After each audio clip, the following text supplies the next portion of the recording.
Hey everyone, welcome. We've got the new studio set up and I thought it'd be great before we start getting it covered in paint and everything like that to kind of run through what we used in order to make our models painted, what we used to make the videos here in regards to filming, as well as the setup to build and publish the videos that you're watching now. With that in mind, there are going to be probably elements we'll tweak from time to time throughout the period here. But we're going to be starting off with the good old painting table. So the painting table isn't really a painting table, it's actually just a kitchen work surface, and I'm under the table here because essentially what we've got is just some metal legs of a old bedside unit, and this is convenient because it's got nice little holes underneath, so we can just store those sort of miscellaneous things, a bit like this pasta roller.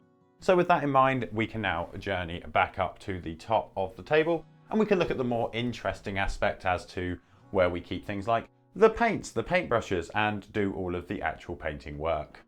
So back up to the top, let's get our little camera and we can go in and have a look at what we've got here. So jumping across, this is kind of part of a new setup that we've got going here, but what we're looking at is the wall elements here at the moment. So this is actually from our IKEA, well, local IKEA. You can pick up, it's a Skadis board, and it's a nice pegboard that is unfortunately bespoke to IKEA attachments, but it does mean that we've got a lot of flexibility. So for example here, what we've been able to do is put in all of our paints that we tend to use that aren't in boxes themselves. So we've got our Pro Acryl here at the top, 3 trays of them.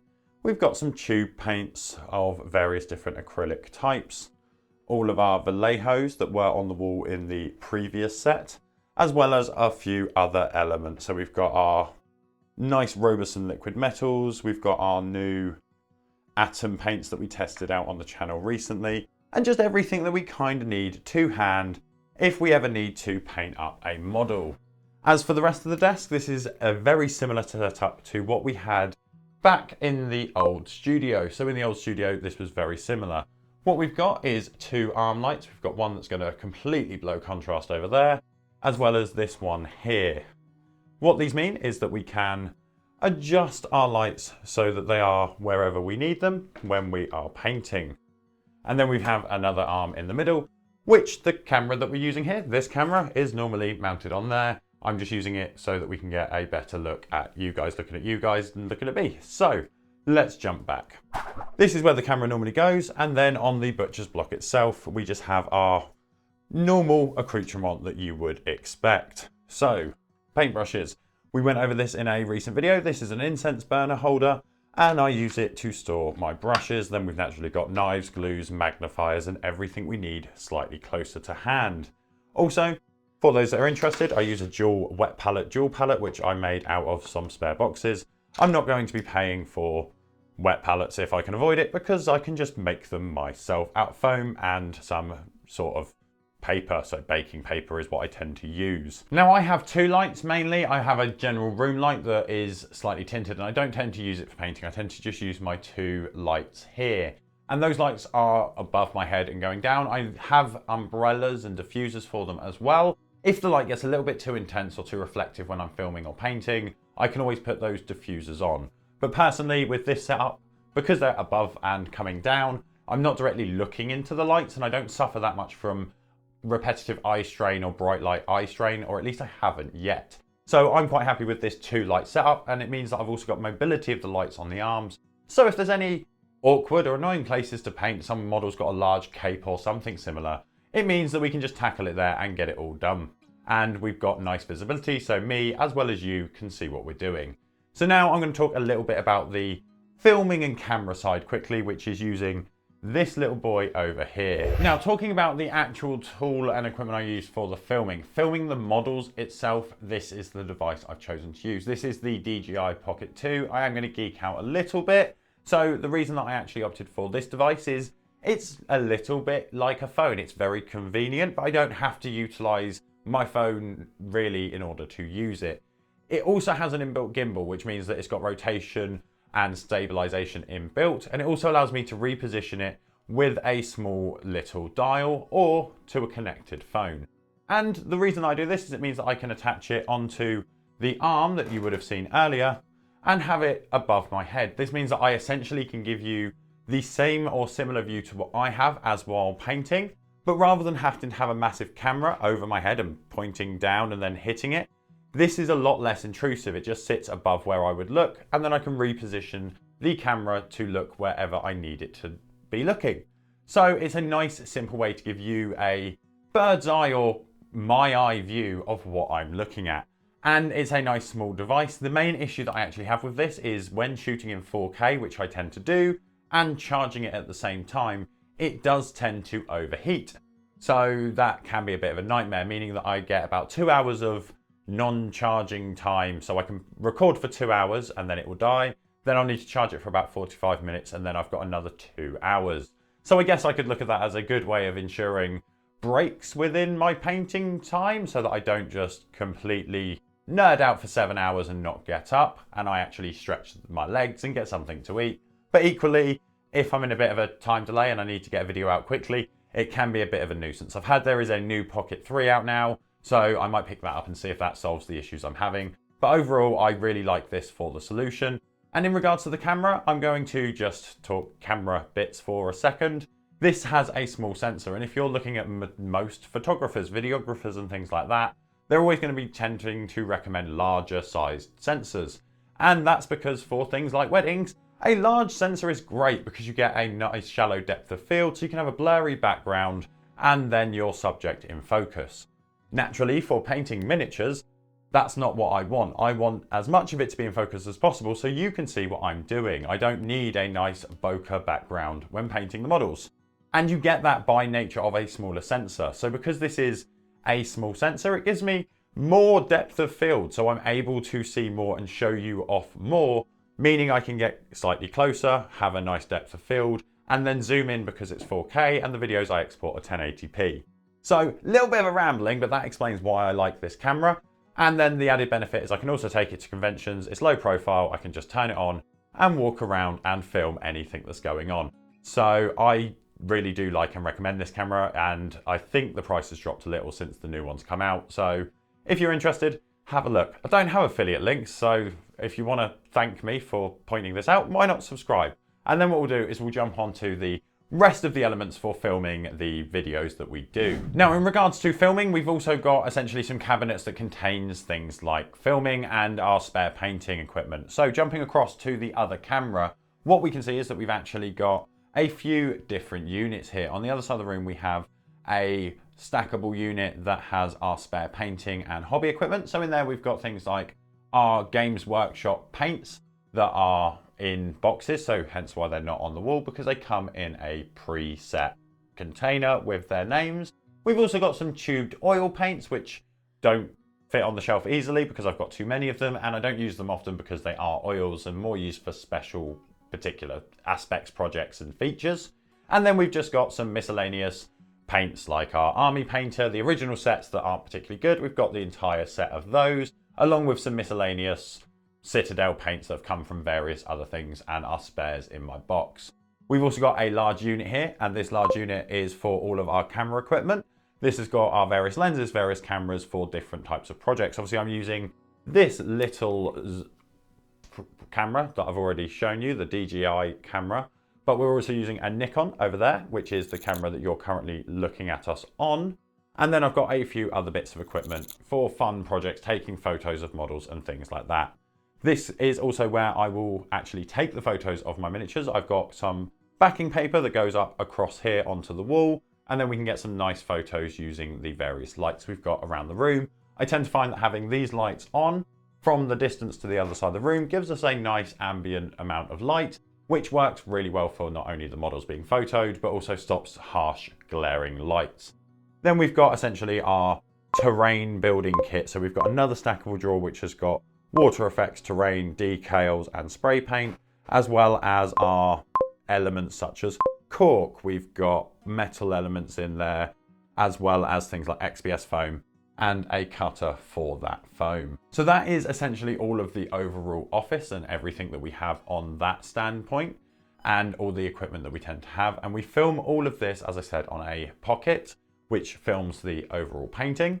And then we have a Nikon DSLR camera, which is quite old, but does 1080p footage. And I have a couple of lenses for it, and that's done for this straight on shot. And then I just move them around. In regards to audio, that's another matter. What I have is a shotgun mic that is attached to my camera over there. And then I have a lav mic connected to an external recorder. I use the Zoom H6. This gives me an option of 4 ambient XLR cables that I can plug in and do a podcast if I wanted to.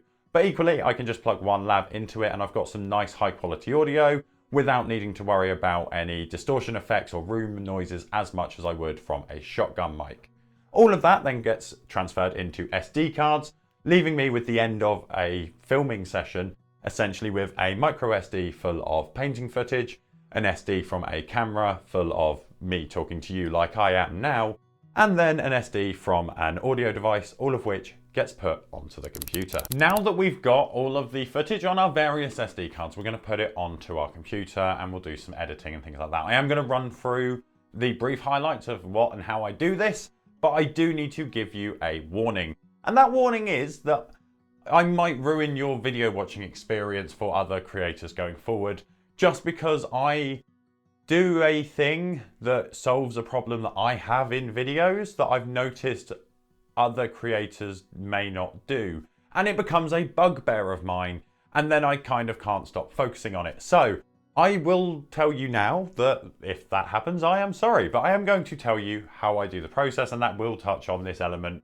that kind of ruins some videos for me. With that said, let's jump to the computer and the system that we're using. Editing wise, I use a PC that is a Ryzen system. It's a Ryzen 5 CPU with 32 gigabytes of RAM and an RTX 4060. And overall, this gives me enough power and resource on the system to do some of the more intensive editing features of the software that I use, which is DaVinci Resolve. So for example, it's got a couple of things like a neural interface, I think they call it, and AI, things like that, that rely on a more powerful GPU once you've got the studio version.